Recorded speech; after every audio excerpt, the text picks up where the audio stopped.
my name is Brian. That is PJ. And I gotta fix this, don't I? It's like showing the wrong thing. Oh, there it goes. And it's all over the place. I'm sorry, guys. 1 second. I'm sorry, I'm fixing it. There we go. What's up, brother? Hey, thank you.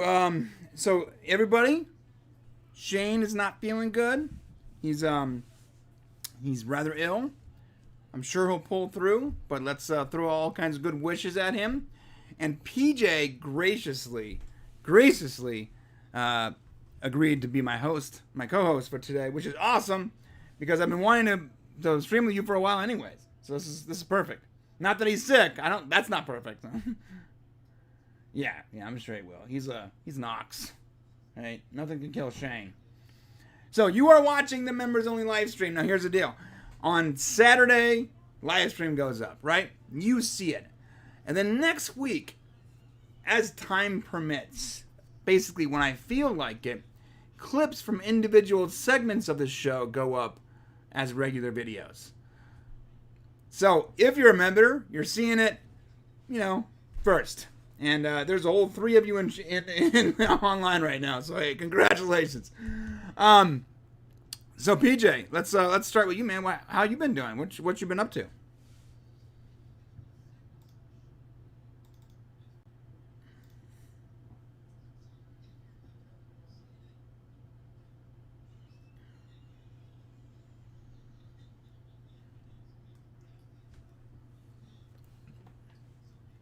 Awesome.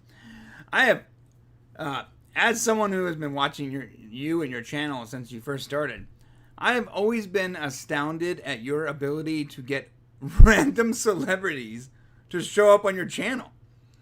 People that it took us getting 1 million views on a video before we can even talk to Joseph Mazzali. Yet you started your channel and immediately started talking to Joseph Mazzali. I was like, yeah, that's great. And you have a good personality too. See, my personality is very off-putting. So people have to.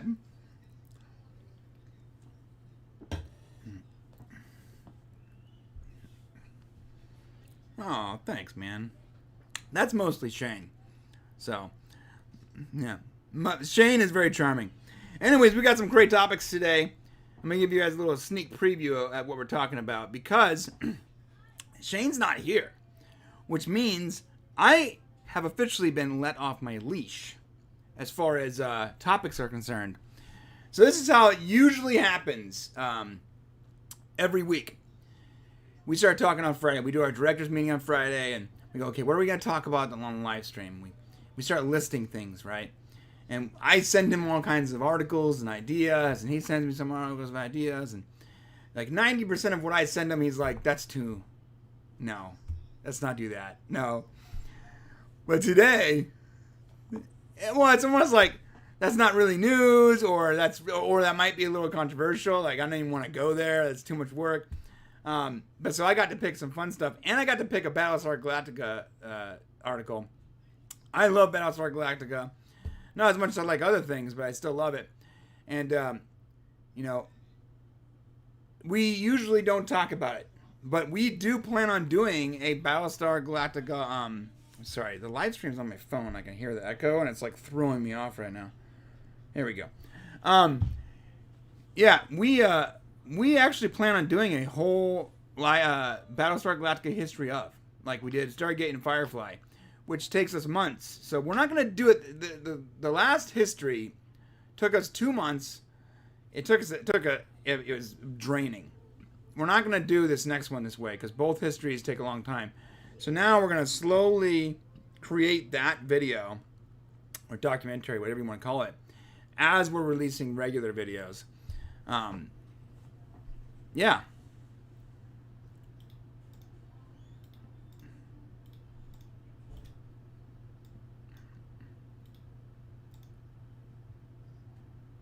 Yeah. Yeah. 2 years now.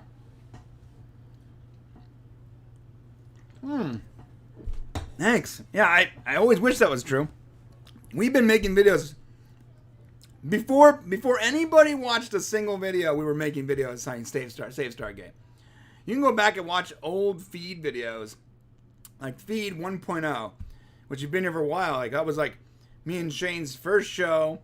We did it on a completely different channel. We had no idea what we were doing. There was only audio for the first like 5 episodes. And from episode 1, we were talking about Stargate. Episode 1. So when we got the shot, we took it. But yeah, that's we're talking about the MGM Amazon buyout, whatever you want to call it. We're gonna be talking about some Star Trek stuff. There's new TNG stars, for Picard season 2, and I have a bone to pick with that because why is Geordi never on that list? It's so weird to me. Like, did he piss off Jean-Luc Picard at some point? Patrick Stewart? And then the Battlestar Galactica reboot. We're talking about that. And here, I'm going to throw a little curveball in here. Curveball. Yes, we're talking about Stargate Timekeepers. Of course, we're going to talk about that. But here's the curveball. Ready? Our bonus story, our 7+1 bonus. We're talking about Always Sunny in Philadelphia. They just started filming. And that's not science fiction.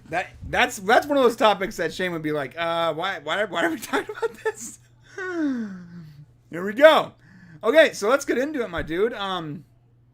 You wanna just start off with the Amazon story? Okay, let's just. Thank you, sir. So let's just pop over to the thing. All right, so Amazon spent over $8 billion on MGM. This article says on a zombie studio. Now, I read this article, and I purposely selected this article because I disagree so wholeheartedly with this entire article. But I wanted you to see, the popular opinion on this, I guess, buyout. So this is what they write. They say Amazon just dumped $8 billion plus chunk of change into Amazon, a studio best known for James Bond and its logo of a roaring lion. Yeah, if you're not a nerd. Yeah, if you're a nerd, it's best known for Stargate. but yes, if you're a normie, then yes, James Bond and the roaring lion, I guess. Amazon.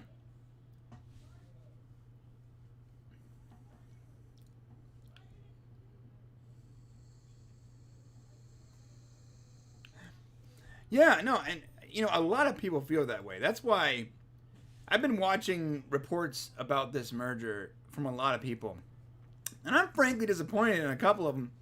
Hey, Jeremy, he talked about every movie property they own and never brought up Stargate. And the very first movie review I ever watched of Jeremy Jahns was his Stargate review like 10 years ago. So, I still love the guy, but you didn't even bring up Stargate. It's like, how do you not bring up this franchise? It's not just one movie. It's a movie and, 300 plus episodes of television. That is massive for a streaming service. Any streaming service. Being able to collect all that content is huge, bro. That is massive.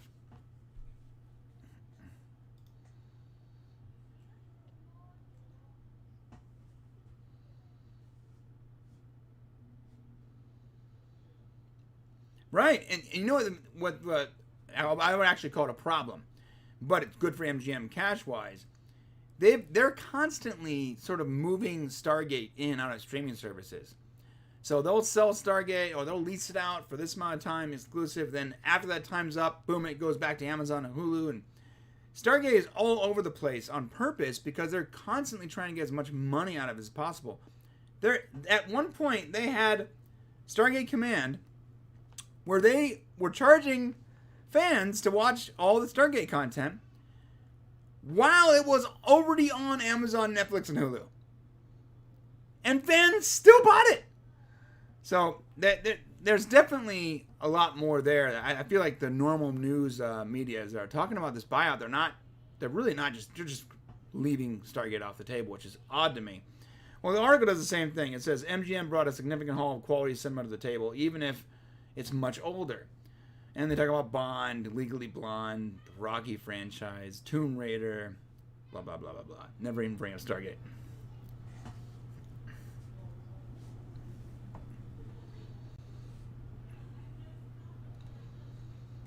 Well,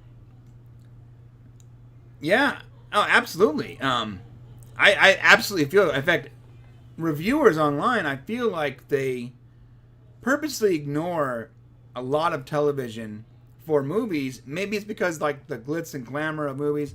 I mean, you talk about oh, this movie had $120 million budget. Like whoopie-doo when this television had a $20 million budget for its first season. So like whenever they talk about these big budget Hollywood blockbusters, they put a lot of credit to them. But I mean, let's take Agents of Shield for instance. Like their combined budget was more than any Marvel movie. So like obviously not combined Marvel movies, but if you take the budget for each Marvel movie and you put it up against the Agents of Shield budget over 6 years, they spent way more money on Agents. But no one ever talks about that. More actors, more content, a lot of the times, not all the time, but a lot of the times, a lot more talent will go into creating 7 seasons of television. Like it's a big deal. Supernatural just ended its run at like I think don't kill me in the comments. I think it's season 14 or maybe season 15. Something like that. And we're talking about a show that started with a budget of $100,000. That was their budget when they started this. You know, and they finished with $1 million budgets per episode. So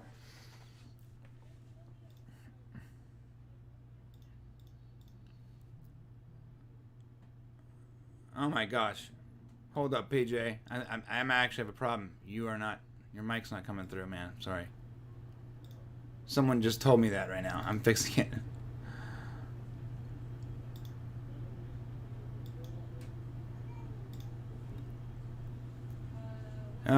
Yeah, I can hear you, so why can I hear you?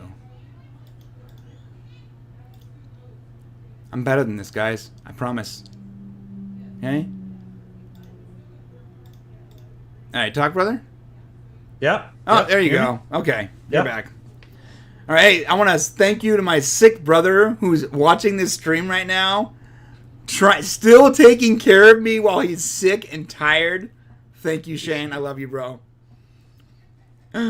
Oh man, we started this awesome topic and lost the first half of your voice. It's fantastic. Anyways, now please continue, PJ. It's okay. The other day, Brian, I started a stream 10 minutes late. We had already been going before I hit broadcast. Oh, like 10 minutes. That new thing on YouTube where you actually have to start. I didn't know that was a thing. You have to actually hit start stream. So I keep starting these streams and then forgetting about halfway through the countdown that we haven't started. I haven't hit the start button yet. Live streaming it's another beast. You do a lot. So you were talking about MGM, right? Yes. Yeah, and, back to MGM. Sorry, thank you for keeping me on point. Yeah, so Amazon bought MGM. Amazon, the same studio that were just bragging about putting $500 million into or $400 million, whatever, a lot of money into a Lord of the Rings TV show.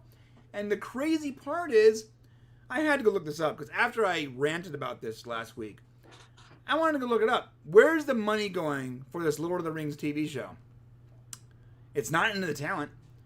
You know, there isn't no headline actors or actresses or whatever that we know of. Like, they're not big names, so millions of dollars isn't going to talent. The directors aren't big names. Like, there's not a lot of big names here. So even the studios, like, there's no big names. So where is $400+ million going into? That's how much. You think it's going to a marketing campaign down the road? Maybe it's maybe. Oh, that would be genius. Imagine this. All right, guys, we're gonna spend $400 million on marketing, and we're gonna start the marketing by telling everybody that the budget for the show is $400 million. that would be so smart. Because that's the first thing that it's gonna pop off right there. Everybody's like, "Whoa, that's gonna be big." And then when you see trailers, everybody's gonna expect them to be just epic, you know. Well, this studio spent that much money on a show, and now they bought MGM. So, are they buying MGM just for the old library of Tomb Raider, Bond movies, Legally Blonde, Real Housewives? Maybe they want The Handmaid's Tale. Maybe they want to just rob Hulu. Maybe they spent $8 billion so they can steal Handmaid's Tale from Hulu. I don't think so.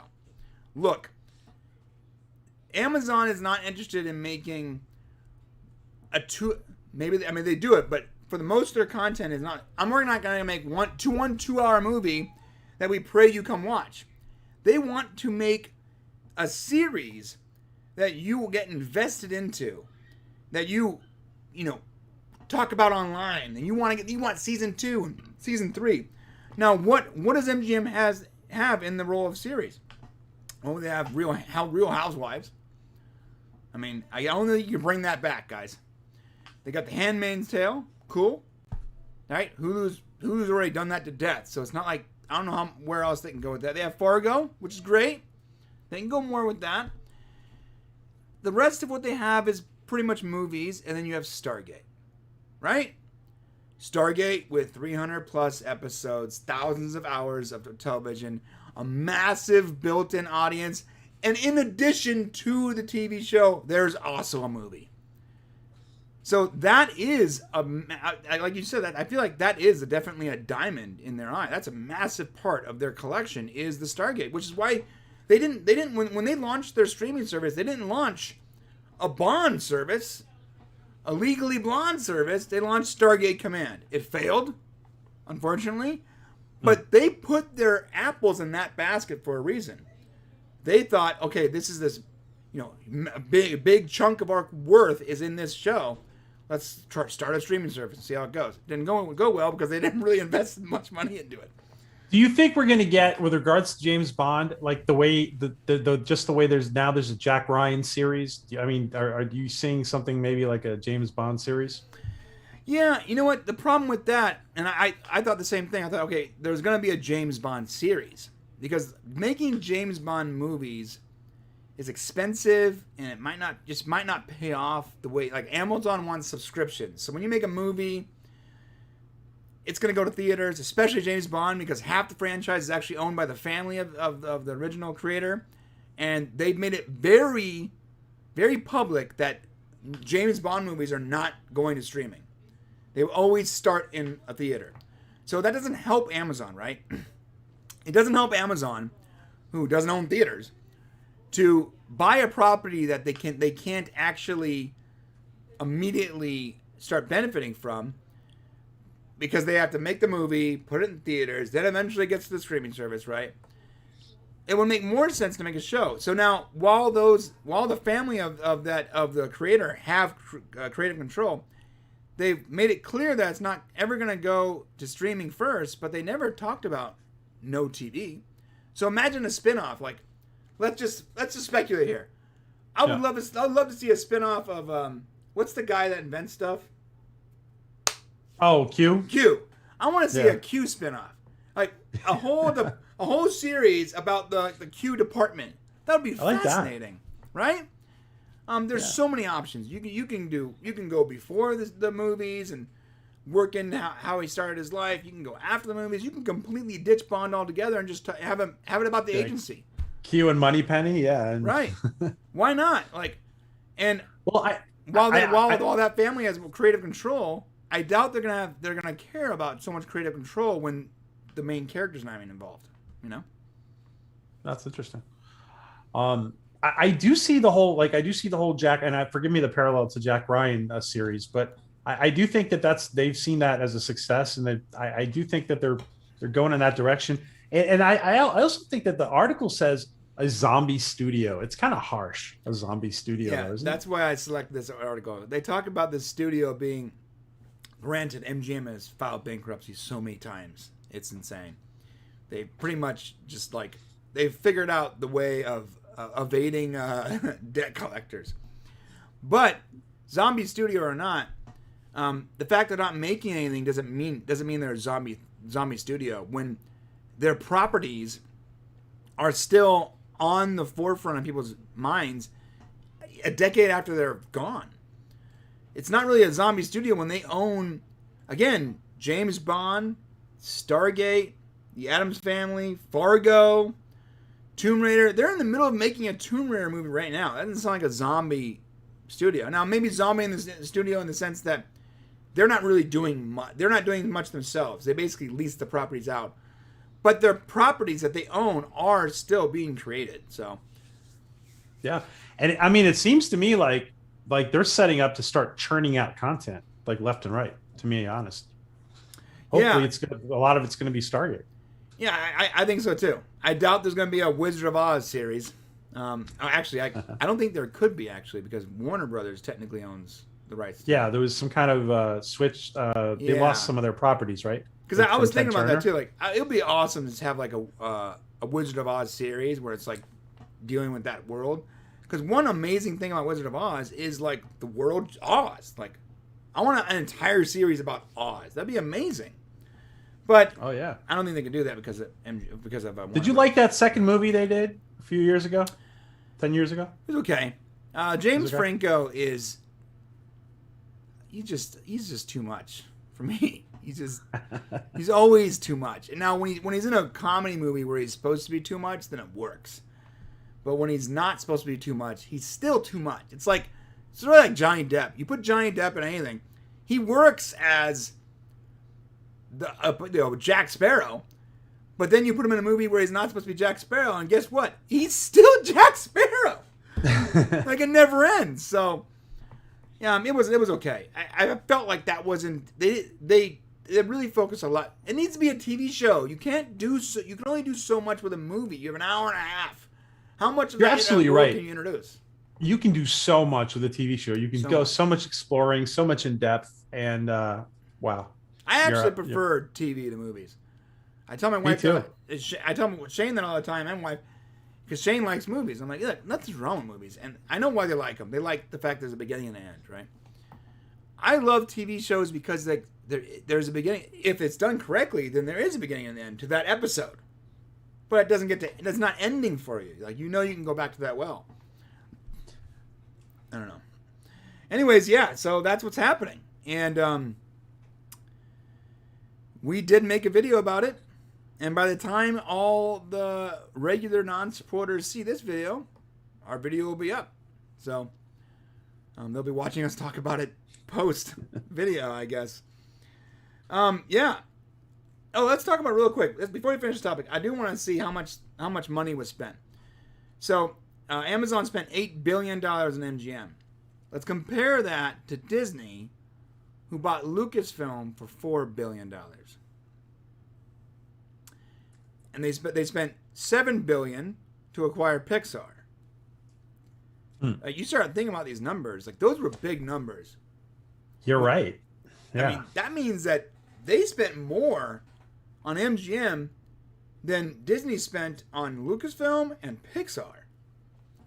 How much did they spend on Marvel? Doesn't that say to you, Brian, that maybe they were in a bidding war with somebody else for MGM? It's possible. Oh man, because Shane and I were talking about that. Like one reason that this is really bad for Netflix is that Netflix is running out of content. You guys, this is nuts. We told you that Netflix was king, top dog, right? And they are still. They're still top dog. When it comes to streaming services, like, they're on the top. They have the most subscribers. They're making the most money. They're making a lot of money. We're talking about 300 million times $15 a month, okay? But they're running out of content. Everybody's starting their own streaming services. Disney's content on Netflix is expiring. As time goes on, you're going to see less and less Marvel and whatever movies on there. Even some of the Sony stuff is starting to make its way to Disney. Even the Popcast guys are starting their own streaming service. Well, we did. It's on YouTube. No, but Hulu. Your members only, right? When Disney bought Fox, all the Fox stuff, the CW, all the stuff that was on Netflix, instantly got an expiration date. All of a sudden, instead of those contracts being renegotiated or whatever, they're going to be pulled off. A lot of content is being removed from Netflix. Netflix is quickly trying to develop its own content, and they're doing good, but they're not moving fast enough. They're just not. They're starting to buy documentaries from like 13 years ago. Like, I'm seeing some new thing on Netflix, and it's a doc I watched 13 years ago on YouTube. all of a sudden it's no longer on YouTube. You're like, whoa, that guy sold his stock to Netflix. And for that very reason, Brian, I'm hopeful that Joe Malazzi will be able to get Dark Matter taken up for season 4 from Netflix. Hopefully, that'd be fantastic. But I guess I gotta ask you: does he own the rights to Dark Matter? He doesn't. I think Prodigy Pictures does. So he would have to. So there's some steps that be done, right? So Netflix, he's got to get Prodigy in bed with Netflix, gonna get that set up, and then get Netflix to, it's the whole thing. I would love it. Yeah, I loved Dark Matter. That was, dude, it's officially on my top 10 of all time sci-fi. This show that I didn't even hear about until 3 years ago. It was fantastic, but I don't know. There's some steps there, and yeah. I don't. I feel like Netflix is gonna buy anything, but it seems like because people know that, the price tags are getting sort of nuts. Yeah, so because you were saying that $8 million is ridiculous. Is it because there's a scramble? There's a scramble now for property, and there's not for valued property, and basically, and maybe they were outbidding somebody else. I mean, maybe that's. Yeah, listen, I'm not a, I don't know what I'm talking about half the time, but I'll tell you this. I don't know if there's many studios left to sell content. So, like, if you're Amazon or Netflix, and all these studios are starting their own streaming services. I mean, Universal NBC started Peacock, right? And by the way, like, they did a new season, they did a Psych movie. Like, remember that show Psych? Yeah. Yeah, there was a show called Psych that was awesome. It got canceled, and Peacock made a new movie and didn't tell anybody. It just... I was just scanning through and I saw a Psych movie made last year. I'm like, what? Wow. Like, they gotta get their marketing game has got to be better than that. Anyways, wow. Yeah, Universal, NBC started Peacock. Disney started Disney Plus. Fox is owned by Disney. What's left? MGM was one of the last of the Mohicans that had not started their own servers or sold out. And Amazon picked them up. So I think the bidding war was like, I bet you Netflix and Amazon might have been in competition.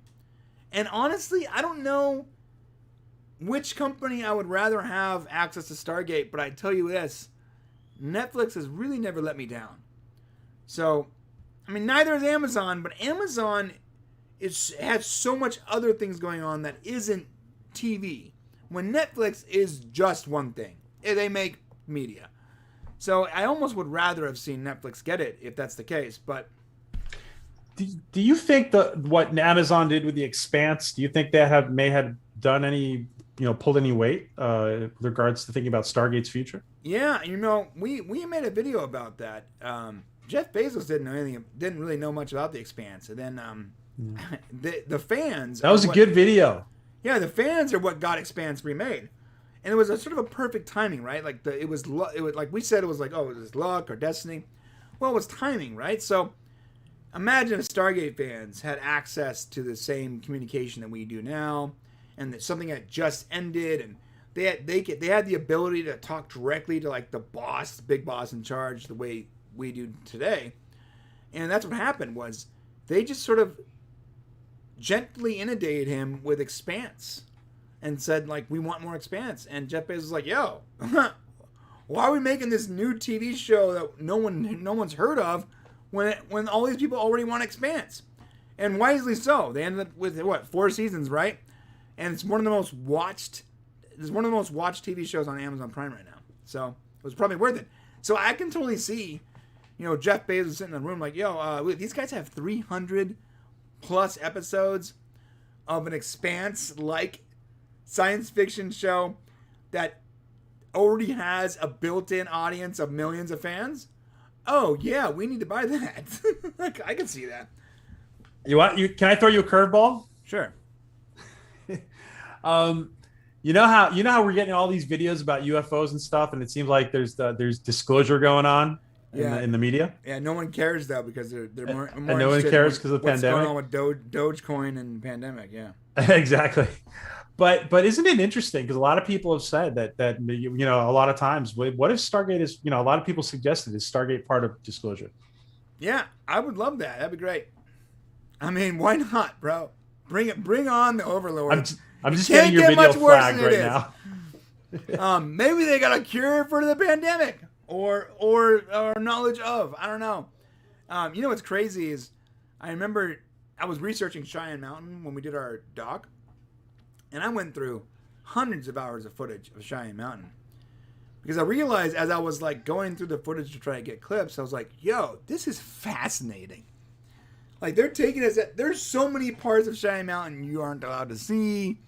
And I'm not saying that there's a base in Cheyenne Mountain. Obviously not. If they're gonna, remember that there was a show inside Stargate called Wormhole Extreme. I don't know. But there is a base there, though. There is a base. No, but I'm not. I'm talking about like a star, Oh, okay. science fiction Yeah. base.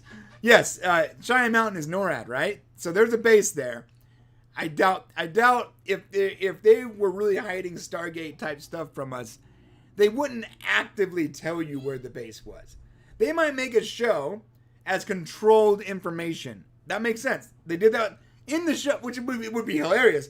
But in Stargate, they had a fake TV show called Wormhole Extreme, where they purposely allowed it to go up. They went out of their way to make sure that it happened, and they made sure to put just enough information in there to make it sound so ridiculous. When someone saw a spaceship that resembled it, they would be like, "Oh, that's just a crazy science fiction nerd." That's great. It would be great, That's but I great. doubt they would do it in Cheyenne. So if it's not in Cheyenne, then where is it? It's probably somewhere, at the bottom of a underground base in Area 55 or something. I don't know. But it'll be fun. All right, so that's it for this. Let us know what you guys think in the comment section. Drop down there, hit the like button, subscribe, all that good stuff. Do we have comments in the chat, Brian? I don't see the chat. Do we have comments in the chat? No. I don't. We don't even do chat. We don't do chat on this. Oh, show. okay. I'm sorry. I should have made that clear. My bad. Because it's too much screens for me to come go look at. Maybe when there's more people watching live, we'll do more chat. Yeah, but get down there and drop it in the comment section and let us know what you think. Is there a Stargate in Cheyenne Mountain? Or more realistically, what do you think about Amazon buying MGM? Would you have rather have seen? Excuse me. Hold up. Freaking Google. Would you rather see Netflix buy MGM? I don't know. Let us know below. And moving on. All right, let's talk about. What do you want to talk about next? Star Trek? Let's talk about Battlestar. Too many stars in a row. All right, let's moving on to Battlestar Galactica reboot. Oh, showrunner exits project. Bummer. What does that mean? Yeah. What does that mean? Strange. It's very strange. So, coming up from CBR.com, said in 2020, Michael Leslie was announced as the writer and showrunner behind Peacock, upcoming Battlestar Galactica reboot. However, Leslie is now signed on to write the pilot for a sci-fi series based on novels by Margaret Atwood and serve as executive producer. Leslie's recent change of projects was announced by Deadline, which ventured that the creator would no longer be a part of the Peacock's intergalactic reboot. Instead, he's working on Hulu's upcoming Madame. So, no, this feeds directly. I'm going to stop right there. Like, Peacock hired someone to write and showrun a Battlestar Galactica reboot. Hulu was reading that, found that out, poached him, definitely offered him more money to come do the same thing for another sci-fi dystopian epic that Hulu's doing. That's nuts. I'm telling you, they are desperate for content, PJ. So what's up now? Mr. Robot creator Sam Esmail is the creator and producer. Sorry, let me go back. Chrome. He's the executive producer and main developer behind the upcoming series. Esmail shared in January 2021 that he sought out the blessing of 2004's Battlestar Galactica showrunner prior to the development for the project for Peacock. I spoke to him before I even took on the project to make sure that it's all kosher with him. Because the last thing I want to do is step on his toes. And the one thing we both agreed on is it won't be a reboot of what he did. which is what I think we both wanted. Which was great. Cool. You know, I was a little tired of the whole Battlestar Galactica thing anyways. By the time Battlestar ended, I was definitely sort of over that universe because it started off real fresh. It was dark and gritty, and never really introduced a whole lot of hope, which is my main criticism of Battlestar. You never really got a whole lot of hope out of that series. It just started really bad and just got worse and worse and worse. You're like, damn, man. Yeah, I'm not crazy about the way it ended. Doesn't it seem though that this guy Leslie, he went out of his way to get Ronald Moore's blessing, and now he's not even going to be part of it. I don't know. It's weird. No. That's Sam Esmail. Leslie's a different. Michael Leslie was announced as a showrunner. Showrunner. Oh, I'm sorry. Yeah. I'm sorry. Showrunner. Yeah. Exactly. Esmail is the executive producer and the developer. It's confused that they sound like they're the same person. My bad. Yeah. The reason they're mentioning that is like they're just getting history on how Battlestar works. But the problem is, you have an executive producer, you have a developer, but now your writer and showrunner just exited. So I'm not sure how far you can be along when your main guy leaves at the end of 2020 and your executive producer in 2021 is talking about how it's going great. I'm not sure how it can be. I don't think it can be going great. You know, we were actually planning on doing Battlestar videos because of this announcement. But we might hold off now because I don't know if it's going to happen for a while. We'll see. Yeah, it does give you pause, right? Yeah, because how can they actually be in development when they lost their guy in 2020? Oh, no. Yeah, there's definitely something signed there. Him in 2020. They lost him last month. I'm sorry. Either way, they lost him. So. There's something there that's like not being addressed, right? There's something more there, right? Yeah, so they poached their main guy. They poached the main showrunner. And their executive producer is basically like, oh, everything's fine. It's fine. It doesn't sound fine to me, dude. I do like the fact that they're not going to be just a direct reboot of what 2004 did. Just like I was happy that 2004 wasn't a direct reboot of the 1970s version, right? Yeah. But they're a lot of my they're in the friends same. What's that? But they're in the Ronald D. Moore universe, though, right? Are they? That's my understanding. Yeah, they're in the Ronald D. Moore universe. Yeah, I've had conversations about that so many times because they talk about in the first season they talk about like that time, but then there's characters in Battlestar 2004 that are directly from 1970s, and they're like completely swapped. I don't know how. I'm not sure they can be in the same universe. I feel like it has to be a reboot and not. a continuation. It could be. I mean, from when I read about this, like the thing that comes to my mind, it could be like, for example, you have 13 colonies, right? And the Cylons attack. It would make sense for there to be other groups of survivors. It could just be another group of survivors. With the same names? No, there could be another group of survivors that are totally different characters. Oh, you're saying this new... I'm sorry. I thought you were directing... I thought you were talking about 2004 and 1970s version. Yeah, no, I'm sorry. Because they really wanted Ronald D. Moore's blessing. And it's from my understanding, it's like they kind of needed his blessing. So that to me, it's almost clear to me that they're going to be in the same universe. Yeah, why would you need his blessing if you're not even basing anything on his work? So yeah, must be. It must be. That would make sense. I mean, it couldn't be called Battlestar Galactica then, right? I mean, maybe it's called Battlestar Galactica and it's the name of another ship or something. You know. My theory is it's going to be. Go ahead, Brian. Sorry. No. Go ahead, Brian. I was saying that would be really smart if they wanted to spin this off like Star Trek, is to start calling new shows Battlestar and then whatever the next ship is. Something like that, yeah. Intrepid or Voyager, whatever. You get my drift. Yeah. Maybe they actually get to Earth someday. Well, I mean, dude, the way it ended, it's almost like, that it is Earth. Like we're in that timeline. That was like Yeah. a total mind f. I remember watching that last episode. I'm like, what? Wait, what? The way they spun that, it wasn't entirely clear to me still to this day. And I've seen that series 4 or 5 times. It's up there with the ending of Lost for me. Oh my god! Oh, don't even get me started on Lost. Lost was the biggest disappointment of ever for TV for me, because I was so invested in this show and I was pulling for it. Were you? I was arguing with my friends. This is back in the day when people used to actually come over and watch it, right? Now that's not a thing. But we'd be arguing, no, man, they're going somewhere. They're going to explain everything. I was totally on their side. I was like, no. Trust me. I remember my buddy Jason being like, no, they're running out of time. They're going to leave it hanging, and you're going to be so upset. And he's like, I'm done. I'm not watching it anymore. I remember we were on the last season, that very first episode, and he's like, still nothing on questions brought up in season 1. I'm out.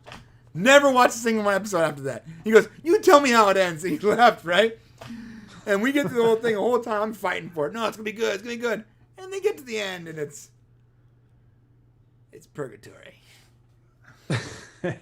I got really into it too, Brian. And it's like, So I mean, like you and me are like, we're well, like one step away from having like Dharma Initiative pajamas and stuff. And we're all like, it's so frustrating.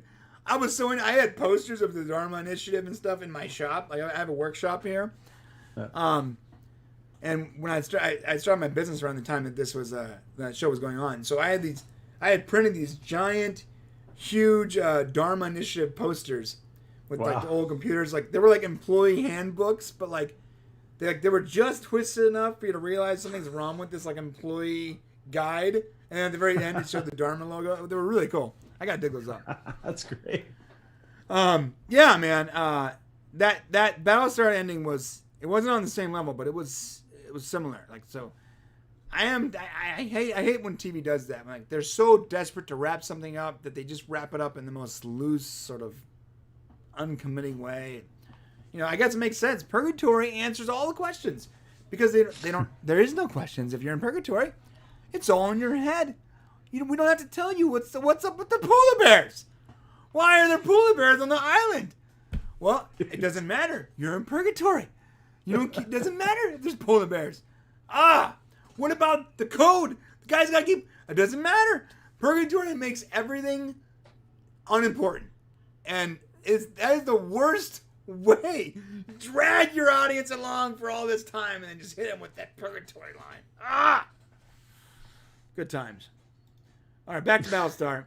Yeah, so I think that the losing that showrunner makes Sam Esmail's comments a little suspect. We might not be looking at this show launching in 2022 as they said it was going to happen. I doubt it would happen.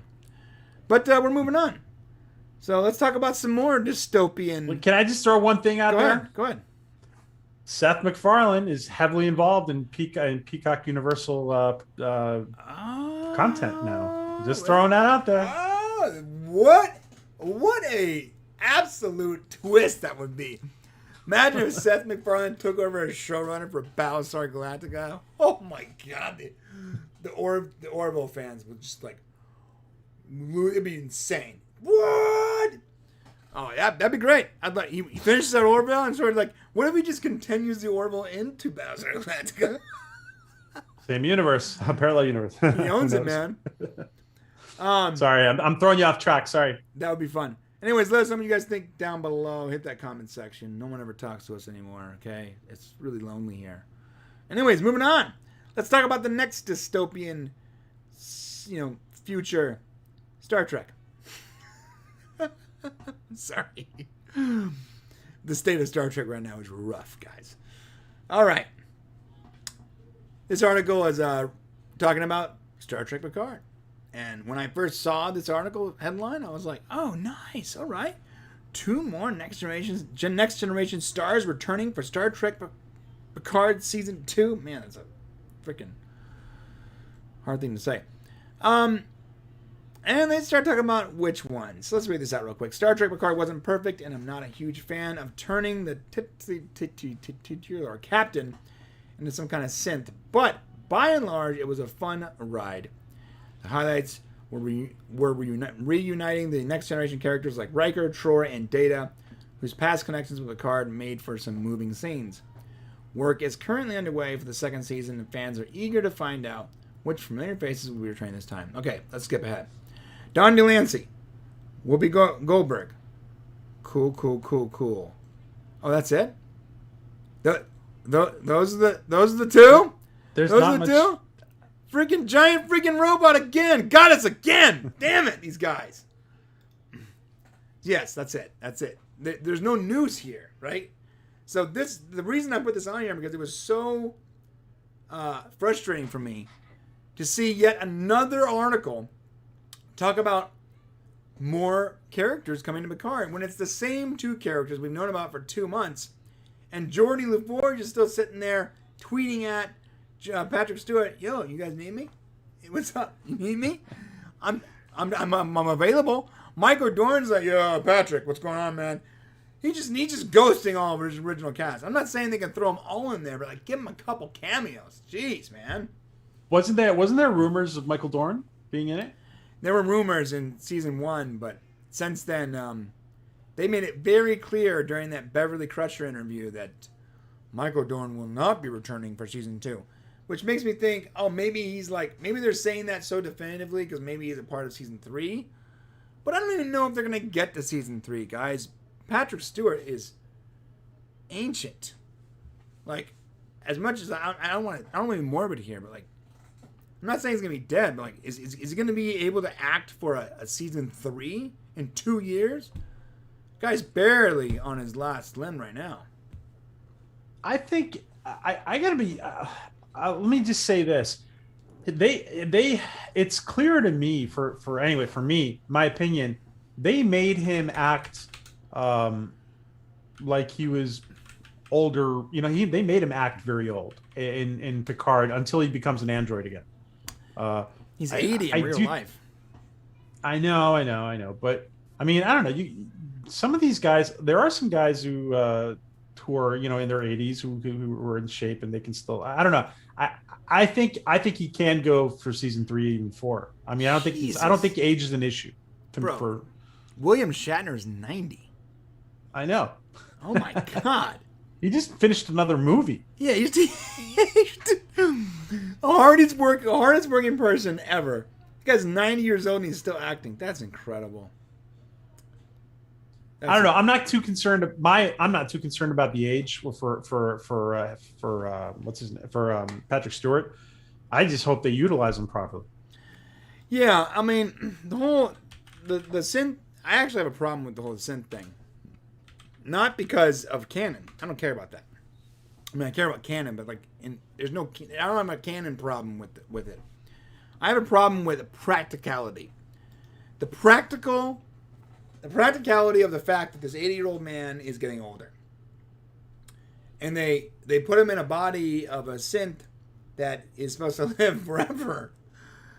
I mean, maybe they shouldn't have addressed his disease at the end of season 1. Maybe they should have saved it for, when he decides to retire permanently. Not permanently, you know what I mean, from acting. Well, don't you think this is going eventually in the direction that his consciousness will be put into a younger body with a new actor playing him at some point when he finally decides to retire? Oh my god. Oh my, dude. I Is that crazy? Would I say something crazy? Is it crazy what I said? Or? But it's not crazy. But here's the problem. I can totally see CBS doing that, and I can see the state of the fandom on fire, like just a giant dumpster fire of fans losing their mind. Like that would be. You know what? The only thing worse is if you like took him and put him in a younger body, and it was like, like a young, like the young girl robot or something, and that's the new Picard, and like people would lose their minds. They would lose their minds. Like the Fandom Menace, they would just explode. There'd be nothing but Picard videos on YouTube for like 2 weeks straight. Midnight's Edge would destroy YouTube. It'd be nothing but Picard. What about Doomcock? Doomcock, the Cool Rank. It would just be YouTube video after YouTube video after YouTube video with Picard's face on it with googly eyes. I'm telling you, man. Yeah, that would be. I don't put it past them. I don't see it. Yeah, so I just read this while you were talking about that. There's actually this article about Michael Dorn. I don't necessarily need to go back to doing that. I don't know what that means. Let's start doing the episode of Maps and Legends. Picard's blah, blah, blah, blah. Yeah, calling up the Enterprise crew, Riker, Worf, LaForge, and see Picard says no, they would put themselves at risk out of loyalty to me, and I don't want to have to go through that again. So that was their way of in-universe being like, we're not going to bring those characters back. I mean, it's supposed to be a new series, but new characters. I get it. But you're bringing back Guinan.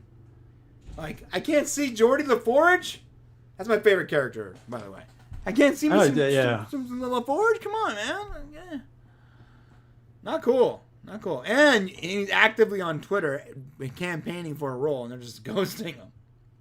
Let me just say, though, that I mean, Marina Sirtis is now a crew member of the Orville.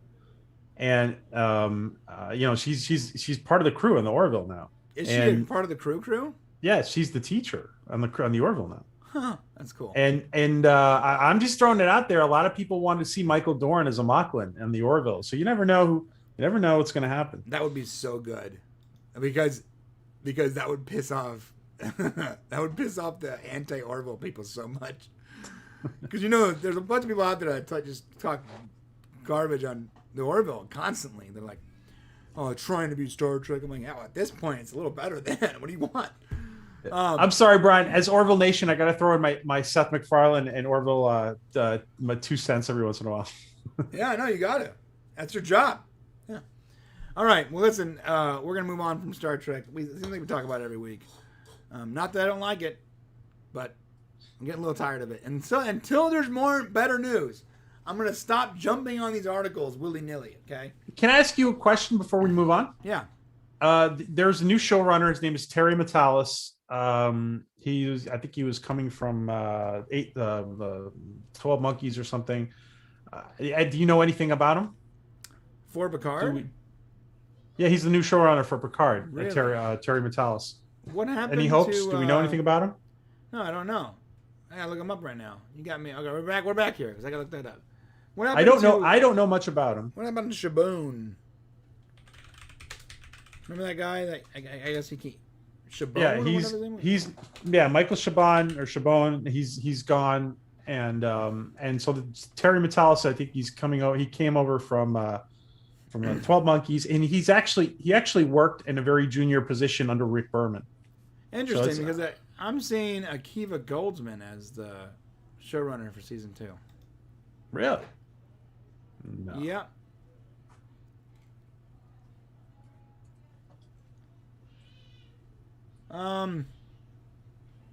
He worked. It's the person you're talking about. What? Say his name again. Here, I'll say Terry Matalas. Matalas, Matalas. And on his Twitter, on his Twitter, it says he's the showrunner for Star Trek Picard. Interesting. Yeah. So maybe I'm sending you a message DM with his contact. Thanks. Maybe Akiva Goldsman is because it says co-showrunner. Maybe he's the co-showrunner. Yeah, maybe. Oh, look at that. It does say that. Okay. Let's look him up. What did he say? Showrunner Peacock considers Quantum Leap. He considers a Quantum Leap revival, which would be awesome. Don't get me going on that. Okay. Yeah. Okay, so it looks like it's going to be Terry Matalas and Akiva Goldsman. So they're co-running that, I guess, huh? And they're pushing oh, snaps. It's good information. Okay. Metalis was show running MacGyver, and MacGyver got canceled. And the reshuffle pulled Metalis from MacGyver and pushes Chabot into his new series, The Amazing Adventures of Who Cares. So, really, I didn't know he was doing MacGyver. Okay. yeah, MacGyver ended, which, by the way, wasn't a great show, but I still watched it. All right, so Terry Metalis and Akiva Goldsman, those are the showrunners, and he does say, look, I heard your complaints about season 1. Season 2, he says, Star Trek Picard season 2 will fix the worst thing about season 1. Creator says. I don't know what does he think the worst thing is. Are you gonna not make Picard a synth? Interesting. Okay, well, I mean that's cool. You said he worked under Berman. Yeah, he worked on the junior position under on Enterprise and maybe on Voyager. Oh man, this guy might be my spirit animal because his profile picture looks to be an arc reactor, and he has a DeLorean. the time machine version of DeLorean as his cover. So I'm already friends with him, and I don't even know him. And that is the arc reactor, right? That's what that is. Yep. I got the arc reactor back here. Boom. I built that as a kid. It's hard to see, but yeah, that's really cool. That's cool. And he worked under Berman, huh? Interesting. We need to know more about that. I wonder why isn't CBS talking about this? Well, he's been flying under the radar. I actually want to interview him at some point, if it's possible, because this guy, dude, he worked on Terra Nova with the producer. He's got an interesting IMDb. What's the producer from Orville? What's his name again? Oh my God. Tom Costantino? No, not that's the associate producer. The main guy. His name is. John Cassar is directing. Yeah, he did Terra Nova. He was the showrunner for that. So you have guys. This guy worked on who cares about MacGyver? Whatever. But he worked on Terra Nova. The guy wasn't that bad. Star Trek Enterprise, Star Trek Voyager. This dude wrote. Yep. He was an assistant producer on Voyager, production associate for Star Trek Enterprise. He worked as production or whatever for Terra Nova and Nikita. He's actually done a lot of decent sci-fi. Yeah, he's a young guy. He's done a lot. And the question is this maybe he's the right guy to bridge, and unite the fandom, I'm thinking. Oh, man. He wrote 2 episodes of Enterprise. He wrote 11 episodes of Terra Nova. And there was only how many episodes were there? It wasn't even that many episodes of Terra Nova. There was 20 episodes. He wrote half the episodes of Terra Nova. All right, so that's actually fascinating, guys. Thank you for that, PJ. So if we get to interview him, we should interview him together. Absolutely. We're going to have to definitely look more into this dude because he seems to be the right pick. It might be the first time I've seen CBS, first time in 5 years, I've seen CBS actually make a decent call when it comes to start. And this might be coming from the Viacom CBS remerger and coming from the Paramount side to get somebody competent there. It's true. Yeah, I like the fact that they merged because now the TV shows can have some more clarity and all that and less restrictions on what they can do with rights and all that crazy stuff. But a little bummed out that means the end of the JJ movies. I know a lot of people didn't like them, but they were fun. They were fun science fiction movies that I didn't have to worry about canon or anything like that because it wasn't in the same universe. It was almost like a Star Trek What If or something, Yeah, thank God they at least put them in an alternate universe. Right, they were smart enough to do that, which means you don't have to worry about all the restrictions that come along with that universe. But then you can also just make some fun movies, and they were fun. I watched Star Trek Beyond with my kids the other day, and that's a fun movie. I'm sorry to say, it's fun. It's a good movie. It is. I watched them all, and I've watched them all several times. Yeah, and is it Star Trek? Who cares? It's maybe it's not like Star Trek, but it's just a fun movie that is using Star Trek name. I'll take it. And it's not bad. It's not bad, entertainment wise too. The acting's good. Writing's decent. Like, it's fun. People are a little too serious sometimes about some stuff, you know? That's why the Orville was such an attraction for me, because, it's a science fiction show. They're not going so quirky where they're going to, like, break the laws of physics and all that. Got it. But they're going to have fun with the concept of science fiction? Yeah, let's do that.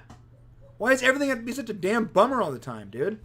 Can I ask you, how do you and Shane feel about the mix of comedy and drama on the Orville? Is it right? Is it just right? Have they found their footing? I think it's perfect because when we first started, when I first brought it to Shane, I said, "Look, dude, this show that Seth MacFarlane's making is going to be the next Star Trek." I swear to God, I told him this 6 months before the show came out. That first trailer, I was like, "Dude, this guy, the guy from Family Guy, is making a Star Trek show."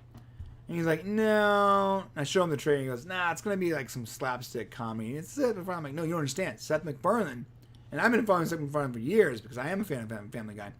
Seth MacFarlane is a hardcore Trekkie. This guy is not going to make fart jokes in space. This dude is like, I want to make science fiction. I gotta wrap it up in this comedy because that's what I'm known for. But my plan is to make a good science fiction show. He's been wanting to make Star Trek for years. He even tried to get a Star Trek. I forgot the exact details, but he was like, "Yo, I want to do some Star Trek," and CBS just pushed him off because they weren't doing Star Trek at the time. Well, I'll make my own Star Trek with blackjack and hookers, apparently. And I think that when it first came out and we finally watched it, I was like, see, Shane? He goes, a little too much comedy, but it was very good science fiction. And the next episode, a little less. And by the end of season 1, all of a sudden, the comedy to drama ratio is perfect.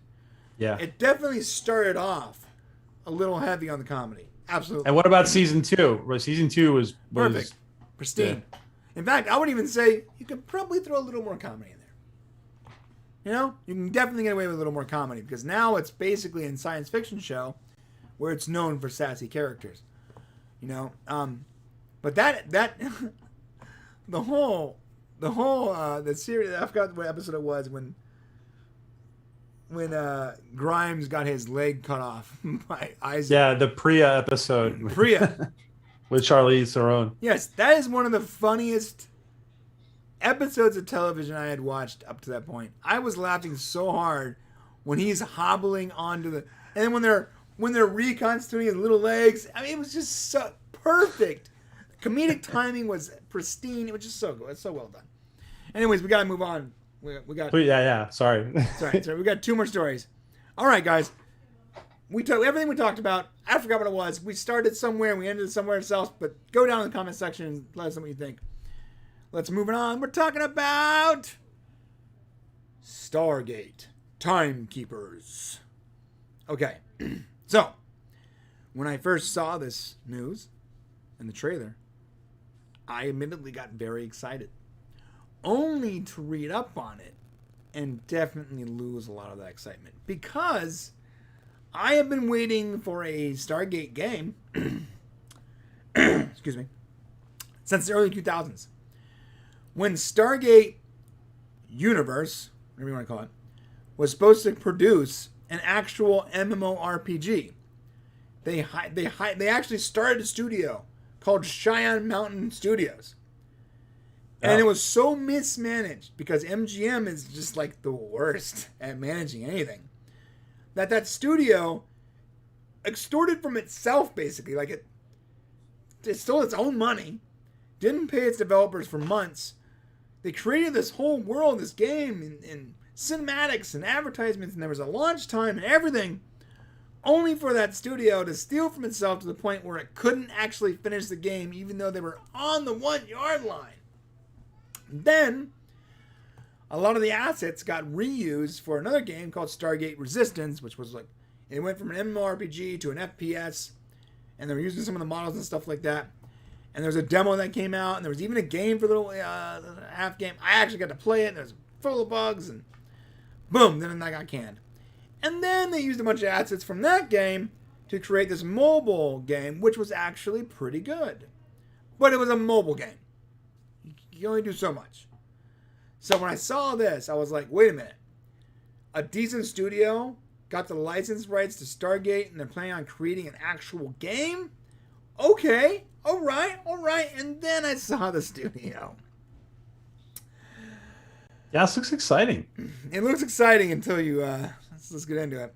MGM and digital strategy game developer Slytherin have announced Stargate Timekeepers, the first ever strategy PC game based on the popular, moving on, numerous Stargate graphic novels, games, and other media. Moving on, it's got good stuff here.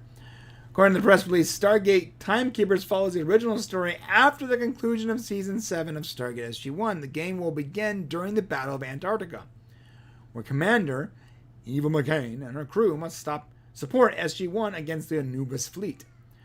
During the game, players will travel through time and space, taking up various tasks like saving civilians, rescuing aliens from danger, and dealing with despotic system lords, and everything one would expect from a Stargate franchise, except for it is a strategy turn-based game, completely ignoring any of the characters. So what you're getting, what we had with the mobile was Stargate Unleashed, which was sort of the same thing. It was similar, but you got to play with the main characters. What is Slytherin known for? All right, that's a great question. Let's look it up. Let's look up what has Slytherin Studios done, right? And you're not gonna like this, boys and girls. Okay, Slytherin Studios. You guess anyway. What great, amazing games have they produced? And listen, I'm not knocking anybody, but what are they well known for, guys? Okay, well, let's look. Recognize any games here, guys? Magic Gathering, World War II, Battle. What's this called? Warhammer 4000. They're card games. These guys are known for card games. We're not getting an MMORPG or an FPS, something like. We're not getting something like that. What we're going to be getting is strategy, turn-based, and everything this studio has ever done is basically card games or some variation of that genre. I'm pretty sure that's what we're getting. Now, listen, if you like card games, great. I'm not a fan. Mostly because most card games are so mismanaged to the point where either it's pay to play, pay to win, or it's so mismanaged that by the time you get into it, there's so many people ahead of you that you could never get by. Or there is no multiplayer, and you're playing a card game by yourself. Who cares about that? So that's where we're at. Now, I could be wrong. This game can be sick. It can actually be turn-based where you can play with your friends and main characters. Great. But based on their previous game, I know what they say. It's a real-time tactics game. Based on their previous games, either this game is going to be a complete divergent from than their normal games, or it's a card game. That's basically how I see it. So, and it's gonna be on Steam. At least it'll be on Steam. That's good, I guess. Because I don't want to download another. I don't want to download in some MGM loader or something. Yeah, I don't know. So it says here in the description of the game itself, it says Stargate Timekeepers is a real-time tactics game developed by Creative Forge Games, an independent studio based in. I don't know. Maybe I'm wrong. Poland, Maybe I'm wrong. Hey, listen, guys, if I'm wrong, let me know below. Maybe I'm crazy. Maybe I'm looking up at the wrong studio. Maybe Warhammer is not the basis of this game. I could be wrong, but I don't think it is. I think it's going to be sort of a thrown together game, and they're going to replace some models from Unleashed and just give you like a Stargate sort of skin of a card game, like they've had for almost every card game you play. And it says here, Brian, Battlestar Galactica Deadlock. What is that about? Oh, someone made that? That's a game, right? Yeah, it's a game. I don't know what it is. I'm looking it up. It must be mobile. That's the only thing I don't follow. Yeah, no, wait, it's on Steam. Yeah, Steam powered. Oh, it looks like 2017. The publisher is Slytherin, but the developer is Black Labs. Okay, so what's the 3D publisher tactical for? game. Yeah, I mean that's not bad. Is that tactical too? Yeah, it says in Battlestar Galactica Deadlock, you will take command of the colonial fleet in defense of the 12 colonies during the First Cylon The city War. alight. Lead many different types of ships in this 3D tactical game. Every decision counts. Oh, interesting. I don't Maybe know. it's the same thing. Maybe it's a real-time tactical game. So Yeah, there's maybe it's same thing. yeah, that wouldn't be bad. And look, you have a publisher and a developer. The developer for this is called Creative something. This is the company right here. This is the developer, and the publisher is Slytherin. And they've done Stealth Shooter, House Flipper City, Builders of Greece. But you see, all the games they've made for Slytherin are like the card game Real Tactic ones. So I don't think that... You're right. This could go either way. You're absolutely right, Brian. Yeah, I don't know. I was super stoked, but seeing who's involved makes me a little less stoked because 90% of these games I've never even heard of, and the ones I've had, I have zero interest in. So we'll see how it goes. But hey, let us know below. You into Warhammer? Hey, if you like Warhammer, it's great. I'm not knocking it. It's not really for me. So, plus I'm a Dota player, so I need constant movement. I have ADD, so it's like this. If something is not constantly happening around me, I get disinterested. All right, let us know below what you guys think, and let's get on to the last story. Nay, the bonus story. The bonus story! 7+1 presents Always Sunny in Philadelphia. Brother, bring it to me. All right, Always Sunny in Philadelphia. Season 15 has finally started filming, confirms the set image. Okay, so first off, PJ, have you seen Always Sunny? I have seen. It's something that's on my bucket list. I've seen bits and pieces of it. I love Rob. What's his name? McElhenney. Oh yes, he's in that. He's doing a show for Apple TV right now, right? Mythic Quest. Mythic Quest. I love Mythic Quest. Yeah. So I haven't seen it. Is it good? There's some aspects to it that I love. It's like it's in develop. There's still developing, but I think there's some really good episodes. I like it. I watch it. So that is Rob. Yeah. So he's the showrunner. Oh, he's co-creator or whatever with this guy, Charlie Day, and he also works with Ryan Reynolds. He's like Ryan Reynolds' like writing partner, which is like crazy. This guy actually does a lot. In fact, every person in this image here, like they ended up going on after starting in this little tiny TV show that really no one knew anything about. They went on to like have really good careers. Charlie Day he's written a lot of comedies. He wrote and he was even in Godzilla. I don't know if you guys recall that. What's this guy's name? I'm always forgetting. Something Harrington? I forgot. But he's been in a lot of TV shows. And she had her own show called The Mick for a long time. Like, these two are married, which is hilarious to me. No, I'm sorry. Really? Are they married? No, I think maybe... I gotta find out now. I gotta get and watch this. I've only seen a few episodes. I gotta get back to watching it. Oh, so check it out. This threw me off because this chick is in Always Sunny, right? Mm-hmm. She plays a character called the Waitress, right?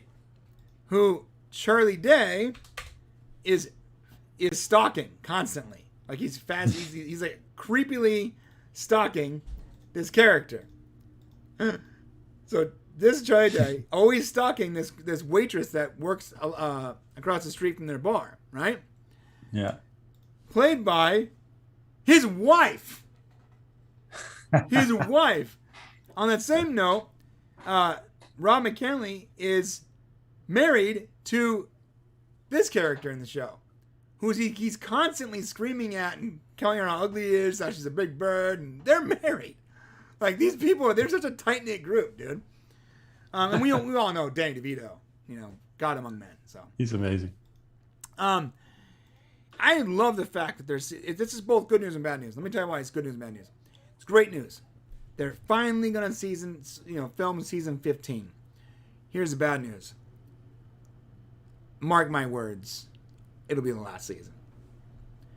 these guys and girls all have extraordinary careers going right now. They've been apart for a couple years now doing their own projects. Rob is literally Ryan Reynolds' writing partner, working on his own show. Like, a lot of these people, aside, in fact, the only person that's probably not working right now is Danny DeVito, surprisingly. The rest of them have really good careers right now. And it requires a lot of effort for them to all come together and create a TV show that is on a premium cable network. You know, it's not like it's Game of Thrones or something. You know, it's not. People know about it, but it's not reaching. What did you say their budget was at the beginning of the series? Like $100K or something? It was like $100K. Yeah, it was nothing. Yeah, their budget's insane now. Anyways, I think it'll be their last season. I do not expect them. I feel like they all agreed that we're gonna come back to the show, and we're gonna finish it correctly. We're gonna finish this series that gave us these amazing careers and lives. And that they owe it to the fans, awesome. They owe it to themselves to finish the series. And if you watch the last episode of season 14, they were all I'm not gonna blow it for you, but they're all in basically a laser tag, arena or whatever, and they're all talking about how they don't want to play laser tag anymore. They got better things going on. Why are we here? It was all just an allegory for the show. So if that's the setup to season 15, I strongly suspect that season 15 will be the end of one of the funniest TV shows, in my opinion, to ever be made. It is just so downright both offensive and funny, sometimes heartwarming, sometimes ridiculous in every aspect, and always goes back to this super narcissistic group of people, always comes right back to them in the bar, and you never expect them to go where they go, and then they go there. And you think that would get tired after 10, 12, 13, 14 seasons. But no, you're constantly waiting for them to make the next parody where they're like, we're going to make How to Kill a Murderer. All of a sudden, Dennis is actually a serial killer. Like, that's canon in the show. That's crazy. Oh. Character you've known for 10 seasons, 12 seasons is probably a serial killer. That's nuts. So these guys take comedy to like the next level, and it's hard to do now in this day and age when, you say the wrong word and you don't have a career anymore, right? Is he producing? Is McElhaney producing Mythic Quest? Is who? Is Rob McElhaney? Is he? Yes. Is he the showrunner? Yeah, he's the showrunner. That's when I checked. I got to tell you, they really. They address a lot of stuff in Mythic Quest, and a lot of the current situation in Hollywood, and a lot of the SJW stuff, and it's really it's nice. Really? Okay, so I have to watch that. Yeah, he's the actual creator of that. So I'm not sure if he's a showrunner, but he's listed as the creator. Gotcha. He says, in our debut episode, we dive into Rob McElhaney's favorite Mac lines from It's Always Sunny in Philadelphia, and wrap up with a memorable moment from the pilot of Mythic Quest. Interesting. You've inspired me to go back and watch this show now. I got to go back and watch it. It's great. Yeah, it's good. I have a problem with watching anything that's not in, at least 720p. So going back to season 1 for me is hard. But season 4 up, rock solid. It's good stuff though, man. I often just fall asleep with that in the background. It's funny, And I'm glad they're coming back. They're gonna knock it out. We're gonna get one more season of a serial killer, a giant bird, a homophobic gay man, and an actual retarded genius. How old is Danny DeVito, Brian? Let's find out. He's got to be old, right? He looks pretty good for. He's 76. It says here. Oh, not bad. 76. And what's funny is he actually looks healthier somehow than Arnold Schwarzenegger. I know Arnold Schwarzenegger is more fit, but Arnold Schwarzenegger looks like he's really starting to look his age, Like some of these like real buff guys, like there's no way, absolutely no way, steroids aren't involved. No one can maintain that muscle mass at 70 years old. I'm sorry. Yeah. Yeah. I mean, I would imagine that takes a toll on the body. Yeah. It's just not physically possible to somehow have more muscle mass at 60 than when you were 40. Like, it's just someone's using steroids. John Cena recently was like, he was just like criticized what he for, said, right? He can't keep up doing what is. Oh yeah, that was Dave Bautista. He's like, I can't keep up with that. Oh, that's right. I'm not taking my shirt off anymore. You know, that's reasonable. Maybe John Bautista's not doing, steroids. Maybe he's like, I don't want to do steroids. I'm not ever going to do steroids, which means that at 55 years old, I can't keep this physique up anymore. Meanwhile, you got John Cena, who is somehow the size of a brick house. Guy is huge, way bigger than he ever was. Same with The Rock. Same with Arnold Schwarzenegger. Sylvester Stallone. These guys are massive, just human beings built from granite. No way they're doing that without chemical dependencies. It's just not physically possible. I'm not a doctor, but I don't think and there's got to be, and that's got to take a toll. When you're 72 years old and you're still trying to maintain that muscle mass, I think it gets to the point where maybe it's more unhealthy to maintain that muscle mass than to not. Which is why Danny DeVito looks fine. DeVito looks good for his age. Yeah, he looks the same as when I watched him in the 90s. Yeah, exactly. He looks the same, right? Yeah, no difference to me. Okay, my dude. Well, we're gonna wrap it up with that. Thank you so much for being here, PJ. I really appreciate it, man. This was fun. Thanks. It's been an honor. Thank you, and shout out to Shane. Feel better, man. Yes, yeah, he needs to feel better because he needs to finish that script. That's it. All right, guys. You know what to do. Hit that button down below. Get in the comment section. And, if you're not a member and you're watching us on PCU, that's great. Go hit that button. Come become a member. Become a member. And all the members who are listening, you guys got to get your friends on board. Get them to become members because they're missing out. Yeah. We want to eventually create a doc every week. And we're just not going to do that until we have enough members to support it. Okay, guys. Thank you so much for being here.